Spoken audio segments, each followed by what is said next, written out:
আপনি যদি জাপান জার্মানে জন্মাতেন আমি বলতাম না, আপনি যদি লন্ডন অক্সফোর্ড কেমব্রিজে জন্মাতেন আমি বলতাম না। সবার প্রথম আপনাকে ভাবতে হবে আপনার জন্মটা হয়েছে ভারতবর্ষের মাটিতে। যে ভারতবর্ষের মাটিতে মানুষ হবার জন্য স্বর্গের দেবতারাও সাধনা করছে। কি আছে ভারতে? ভারতবর্ষের মতো সাধুমুনি ঋষির দেশ আপনি পৃথিবীর কোথাও পাবেন না। ভারতবর্ষের মতো প্রেম ভক্তিপূর্ণময় দেশ পৃথিবীর কোথাও পাবেন না। যে দেশের সপ্ত ঋষির এক ঋষি স্বামী বিবেকানন্দ, সেই ভারতে আমি মানুষ হয়ে জন্মালাম। এটা কিসের ফল? অনেক পুণ্যের ফল না। তাহলে ভালো কর্মের ফল না। তাহলে আমি ভারতে মানুষ হলাম কি করে? বহু শ্রুতি বলছে বহু জন্মানাং সুকৃতি প্রারব্ধম, বহু জন্মের সুকৃতি ছিল বলে আমি ভারতবর্ষের মাটিতে মানব দেহ পেয়েছি। এটা আমাদের অহংকার। জয় রাধে। এটা আমাদের অহংকার বলতে পারেন আমরা ভারতবাসী। কিসের অহংকার? শোনো ভাই, যতবার ভগবান জন্মগ্রহণ করেছে আমাদের ভারতবর্ষের মাটিতে, প্রেম সে বলো চৈতন্য মহাপ্রভু কি। এইবার বুকে হাত রেখে ভাবুন, সেই ভারতে আমি মানুষ হয়ে জীবনে কি করলাম? বলবো কি করেছি? কেউ রাগ করবে না তো? তাহলে বলবো, যদি বলতে পারেন আমি বলে দেবো। বলবো ভারতে মানুষ হয়ে কি করেছি। প্রতি বছর এখানে কীর্তন হয় না? প্রতি বছর। কত বছর হচ্ছে? যাই হোক, অনেকদিন ধরেই তার মানে কীর্তন চলছে। প্রতি বছর আপনারা কীর্তন শুনতে আসেন, কিন্তু কিছু মনে করবেন না, পরিবর্তন কিছু হয়নি। যদি বলেন কেন এটা বললাম, ভালো করে শুনে নিন। যখনই কোনো কীর্তনিয়া কোনো বৈষ্ণব কবির নাম করবে, কোনো পদকর্তার নাম করবে, তাকে একটা প্রণাম জানাতে হয়। কেন? আজকে ধরুন চণ্ডীদাস, বিদ্যাপতি, গোবিন্দ দাস, কবি জয়দেব, ঘনশ্যাম দাস, দুঃখী কৃষ্ণ দাস, দীনকৃষ্ণ দাস, বলরাম দাস,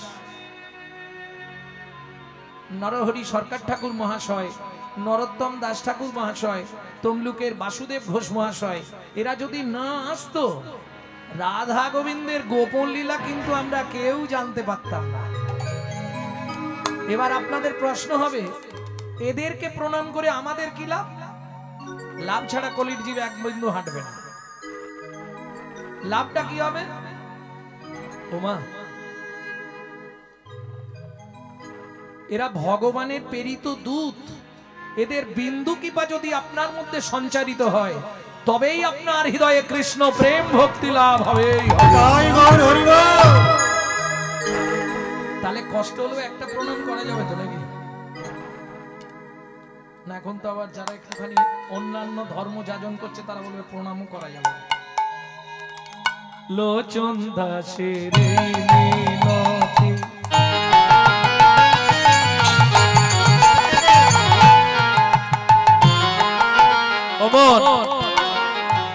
তার চরণে রাগরে মতি, লোচন দাসের মিনতি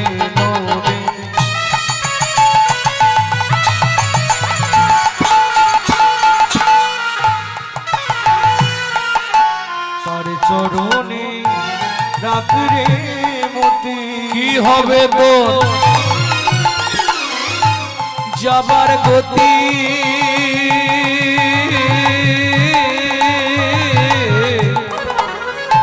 ভক্তমন্ডলী, ভক্তিমতী মায়েরা, একটা ভাইটাল কথা শুনুন। ঈশ্বরকে চেনা যায় স্মরণে। আপনি কোন দেবতাকে ডাকছেন এটা আপনার স্মরণ বলে দেবে। কালী ভজছেন না দুর্গা ভজছেন না শিবকে ডাকছেন, এটা আপনার স্মরণ বলবে। ঈশ্বরকে চেনা যায় স্মরণে। আর মানুষের চরিত্র কেমন ছিল এটা জানা যায় তার মরণে। মৃত্যু বলে দেবে লোকটা কেমন ছিল। কি হবে তো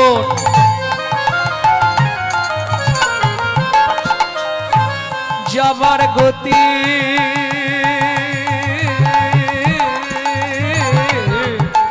মন খাটে বসে করবি কি, কথায় কথায় সময় গেল কাজে করলি কি, তোর কথায় কথায় সময় গেল কাজে করলি কি। লীলা মাধুর্য আস্বাদন করো। আজ কিন্তু ঠান্ডা নেই, একদম ঠান্ডা নেই।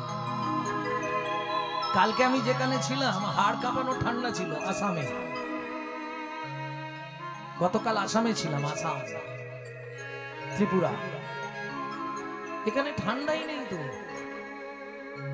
কালকে সেখানে রাত্রি 2টোর সময় মোটামুটি ধরুন 15,000 লোক।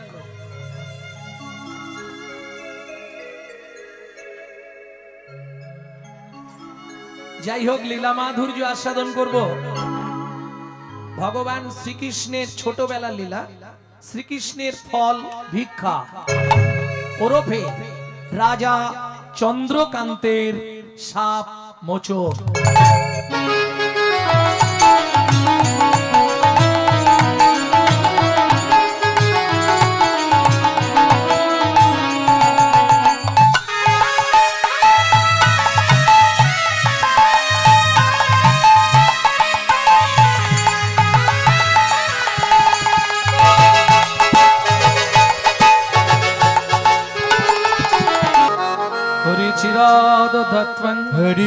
হরিচিরাদত্ত্বা নিজ গুপ্ত বিদ্বাং নিজ গুপ্ত বিদ্বা সপ্রেম নামামৃতম তুদারো তুদারো আপাহরং জোপিত তারো তারো শ্রী গৌর কিশোর শ্রী গৌর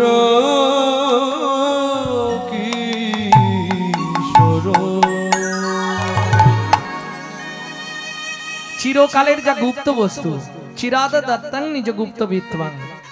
যারা শিক্ষিত সমাজ আছেন তারা একটু ধ্যান দিন। আমি বিত্বংটা 3টে সমাস করছি, বিত্বাং, নৈবিত্বাং, উদ্বিত্বাং। উদ্বৃত্ত মানে বাঁচিয়ে রাখা। মায়েরা ভালো বুঝবে যারা সংসার করছে। 5 দিনের ডাল থাকতে থাকতে বলে দিতে হবে ডাল শেষ, তাই না? বিশেষ করে চাল মেপে নেওয়ার পরেও দেখবেন 3 মুঠো তুলে রাখবে, এটাকে বলে উদ্বৃত্ত করা। আরো সহজে বুঝে যাবেন উদ্বৃত্তটা কি। আপনারা কাজ বাড়ি খেতে যান তো, এই ধরুন বিয়ে বাড়ি, পৈতে বাড়ি যান না, অন্নপ্রাশন বাড়ি, প্রথম ব্যাচে কোনোদিনও খেতে বসবেন না। কেন? খাবার দেয়, প্রথম ব্যাচটা একটু টান টান করে দেয়, দেয় কিন্তু একটু টান টান করে, যাতে শেষে গিয়ে না কম পড়ে যায়। এটাকে বলে উদ্বৃত্ত করা। আরো সহজে বুঝবেন, বাবা মার যদি 4-5টা ছেলে মেয়ে হয়, বাবা যদি 4 ছেলের জন্য 4টে মিষ্টি আনে, মা করে কি জানেন? আধখানা করে 3 জনকে দিয়ে 2.5টা লুকিয়ে রাখে ছোট ছেলে কিংবা ছোট মেয়েটার জন্য। কেন? ওরা বাবা মার কাছে একটু ভালোবাসা বেশি পায়, কারণ ওটা শেষ গুড়ন্তি তো। ছোট ছেলে কিংবা ছোট মেয়ে এরা দেখবেন সবার থেকে একটু আদরে মানুষ হয়, তাই না গো? আর দেখবেন যে ছেলে মেয়েগুলো খুব আদরে মানুষ হয়, আদরে আদরে শেষে গিয়ে ওইটাই ড্যাশ তৈরি হয়। বুঝলেন না? বিশ্বপিতার 4 ছেলে, সত্য, তেতা, দাপর, কলি। কলি কোন ছেলে?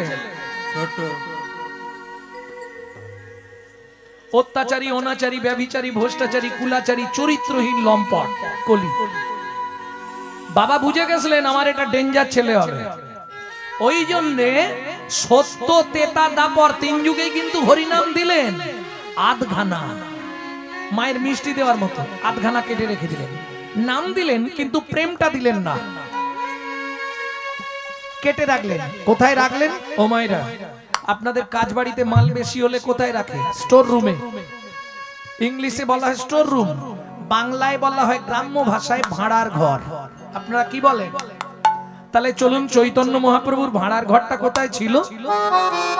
ছিল গোলকে, এলো এলোকে, ছিল গোলকে, এলো এলোকে, এলো গোলকে নাম পেলো গোলোকে নাম, পেলো গোলোকে নাম, ছিল গোলকে এলো এলোকে, ছিল গোলকে এলো এলোকে, গোলকের গোপন প্রেম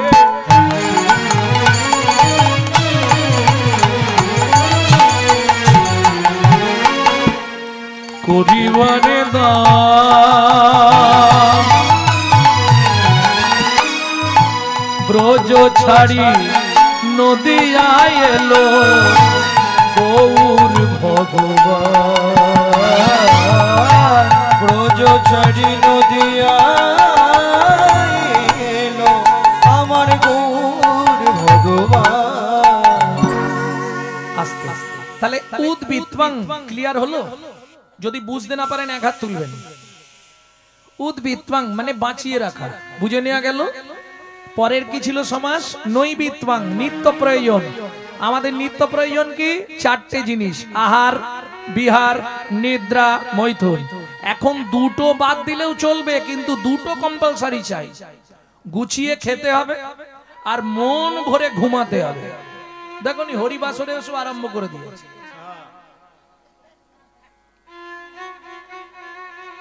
হ্যাঁ, জয় রাধে।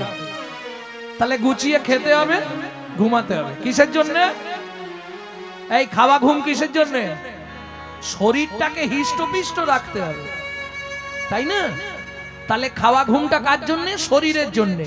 এইবার বলি, শরীরটাকে যিনি পরিচালনা করছেন, এই যে আমি কথা বলছি, তুমি হাসছো, চোখ পিটপিট করছে, সে হেঁটে যাচ্ছে, এইটা যিনি করাচ্ছেন, যিনি অর্গানাইজ করছেন, অর্গানাইজার, যাকে গীতার ভাষায় বলেছে আত্মা রাম, তিনি কিন্তু এই জড়জাগতিক ভাত ডাল তরি তরকারি খায় না। তার খাবার হলো বিশুদ্ধ হরি নামামৃত সুধা রস। প্রশ্ন হবে, বাবা গৌরাঙ্গ বিশুদ্ধ বললে কেন? জলকে ফিল্টার করলে শুদ্ধ হয়, শুদ্ধকে ফিল্টার করলে পরিশুদ্ধ হয়, পরিশুদ্ধকে ফিল্টার করলে বিশুদ্ধ হয়। হরিনাম শুনলে জীবের কল্যাণ হয়। আস্তে এই চাপার মা আস্তে কথা বলবে না। হরিনাম শুনলে জীবের কল্যাণ হয়। কি কি কল্যাণ হয় জানেন কি? জানেন না? প্রতি বছর হরিনাম শুনছেন, কেমন ঘাড় নেড়ে দিচ্ছেন না? কেহ বলে নাম শুনিলে হয় পাপ ক্ষয়, কেহ বলে নাম শুনিলে হয় রে পাপ ক্ষয়, কেহ বলে নাম শুনিলে থাকে না জমের ভয়, কেহ বলে নাম শুনিলে থাকে না জমের ভয়। হরি নামের বহু অর্থ তুই মোক্ষ মানি, হরি নামের বহু অর্থ তুই মোক্ষ মানি, সর্বমঙ্গল হরে ইহাই মোরা জানি, সর্বমঙ্গল হরে ইহাই মোরা জানি, সর্বমঙ্গল হরে ইহাই মোরা জানি, সর্বমঙ্গল হরে ইহাই মোরা জানি। আস্তে, সংসারের সব অমঙ্গল হরণ হয় একমাত্র হরি নামে, তাই তো? সংসারের সব অমঙ্গল দূরীভূত হয়ে যায়। প্রেম সে বলো চৈতন্য মহাপ্রভু কি। তাহলে সংসারের সব অমঙ্গল চলে যাবে হরিনাম শুনলে। কিন্তু দেখা যাচ্ছে সারা রাত হরিনাম শুনছি আর সকালে গিয়ে সংসারে শাশুড়ির সঙ্গে ঝগড়া মারছে। কেন? আস্তে কেন এটা হচ্ছে? আরে র্যানট্যাগ ফ্যানট্যাগ জিনট্যাগ হ্যাশট্যাগ যা খাও কাজ হবে কি? দেখে খাও না দেখে খাও, চোখ চেয়ে খাও। কেউ যদি শুয়ে পড়ে, বিশ্বাস করুন, কেউ যদি হরিনাম শুনতে শুনতে শুয়েও পড়ে, আমি ডাকি না। কেন? আরে আমি তো জানি ও ঘুমি ঘুমি যদি ওর ভেতরে এক ফোঁটা যায় তাতেও কাজ হবে। হ্যাঁ, আরে দেখে খাও না দেখে খাও, চোখ চেয়ে খাও, চোখ বন্ধ করে খাও, হেসে খাও, কেঁদে খাও, আলোতে খাও, অন্ধকারে খাও, নিম পাতা যেখানেই খাবে সেখানেই তিতো লাগবে, লাগবে না? ঠিক তেমনি হরিনাম তুমি যেভাবে শুনবে তাতেই কাজ। নিতাই গৌর হরি হরি ও। তাহলে র্যানট্যাগ ফ্যানট্যাগ জিনট্যাগ হ্যাশট্যাগ খেলেই যদি কাজ হয়, হরিনাম শুনলে কাজ হচ্ছে না কেন? ওষুধটা কি এক্সপায়ার হয়ে গেল নাকি? না, আজ থেকে 530 বছর আগে এই হরিনাম শুনে শিবাসের মরা ছেলে বেঁচেছিল। হরিনামে মরা বাঁচে, গাছ নাচে, কুষ্ঠ ব্যাধি মোচন হয়। দাক্ষিণাত্যের পথে মহাপ্রভু বাসুদেব বুকে জড়িয়ে ধরলেন, তার সারা শরীরের কুষ্ঠ ব্যাধি চলে গেল। তাহলে সেই হরিনাম এখন করছি, কাজ হচ্ছে না কেন? ওই যে বললাম, ডক্টর বিধানচন্দ্র রায় বলতেন দুধ খেলে শরীরের 32 রকম ভিটামিন জন্মায়, কিন্তু দুধটা যদি বিড়ালের মুখ দেওয়া হয় ভিটামিন হবে? ও তো ডিপথোরিয়া হয়ে মরবে, তাই না? হরিনাম শুনলে জীবের কল্যাণ হয়। যদি আচারী ভক্ত বৈষ্ণবের মুখের হরি কথা হয়, অনাচারী ব্যক্তির মুখে হরি কথা শোনা সর্প উচ্ছিষ্ট সমদুগ্ধং। সাপের এটো করা দুধ খেলে যেমন তোমার ভেতর গিয়ে বিষক্রিয়া করবে, অনাচারী ব্যক্তির মুখে হরি কথা শুনতে ভালো লাগলেও তোমার ভেতর গিয়ে সেটা বিষক্রিয়া হবে। নিতাই গৌর হরি বল। তাহলে বুঝে নেওয়া গেল নৈবিত্বাং, আমাদের নিত্য কি করতে হবে, কিসের জন্য? পরজন্মে আবার যেন ভালো একটা জন্ম হয়, নাকি? ভগবান এ জন্মে যা করেছো করেছো, পরে জন্মে আমাকে বড়লোক বাড়ির বউ করে দিও, এটা চাইবো তো নাকি? না। তাহলে কি চাইবো?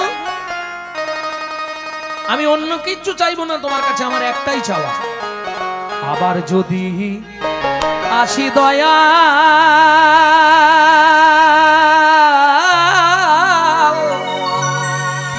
এ ভব সংসারে,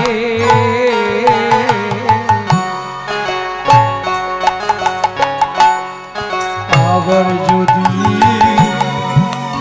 আসি দয়া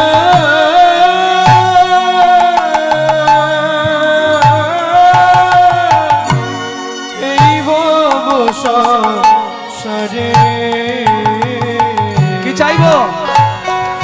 একজন কৃষ্ণ ভক্ত মায়ের গর্ভে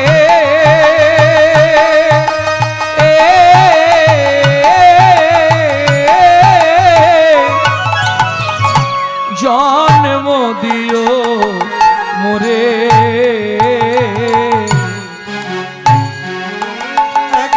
নিতাই গৌর হরি হরি হরি বল। মায়ের গর্ভে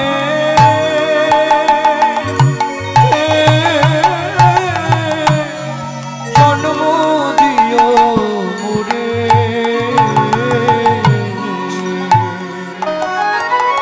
আস্তে, আমাকে উঁচু কুল দিতে হবে না। ব্রাহ্মণ ক্ষত্রিয় আমি উঁচু কুল চাইছি না, যে কোনো কুলে জন্ম দাও, কিন্তু কৃষ্ণ ভক্ত মায়ের গর্ভে যেন আমার জন্ম হয়। কেন? আমি মুচি হইয়া সুচি হব, আমি মুচি হইয়া সুচি হব, গাইব তোমার নাম,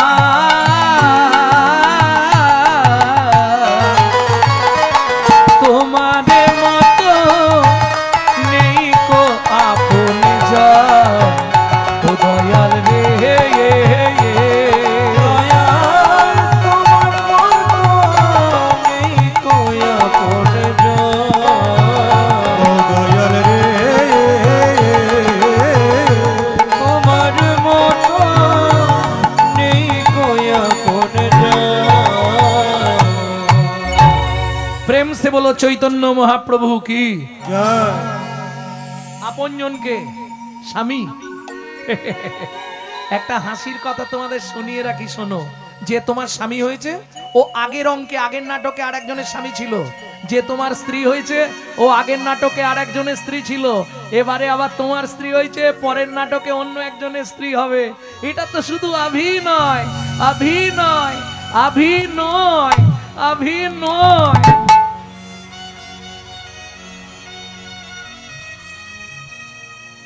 বুঝে নেওয়া গেল? তাহলে নিত্যং, আমার নিত্য কর্মে কি থাকবে?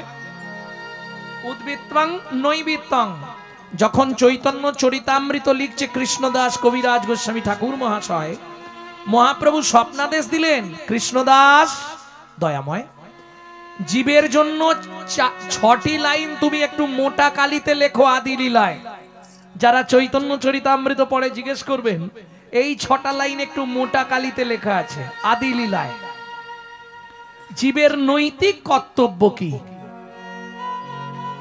কি 6টা লাইন? 7 5 মিলি নিজ দ্বারেতে বসিয়া, 7 5 মিলি নিজ দ্বারেতে বসিয়া, কীর্তন করো সবে করতালি দিয়া, কীর্তন করো সবে করতালি দিয়া। ও প্রভু, আমরা তো কলির জীব, কি গাইবো? 16 নাম 32 অক্ষর হয় মহামন্ত্র, 16 নাম 32 অক্ষর হয় মহামন্ত্র, যাইয়া গৃহেতে জপ হইয়া স্বতন্ত্র, যাইয়া গৃহেতে জপ হইয়া স্বতন্ত্র। আচ্ছা প্রভু, কোন নিয়ম আছে? মহাপ্রভু বললেন অনেক নিয়ম। খাইতে শুইতে নাম লবে যথা তথা, খাইতে শুইতে নাম লবে যথা তথা, স্থানে কাল পাত্র নাই নিয়ম বিধি তথা, স্থানে কাল পাত্র নাই নিয়ম বিধি তথা। সময় পেলেই গাইবে, সময় পেলেই গাইবে, সময় পেলেই গাইবে, সময় পেলেই গাইবে, তোমার কাম কামনা দূরে যাবে, সময় পেলেই গাইবে, কামনা দূরে যাবে, মনে প্রেমানন্দের উদয় হবে, কামনা দূরে যাবে, প্রেমানন্দের উদয় হবে। নিতাই গৌর হরি।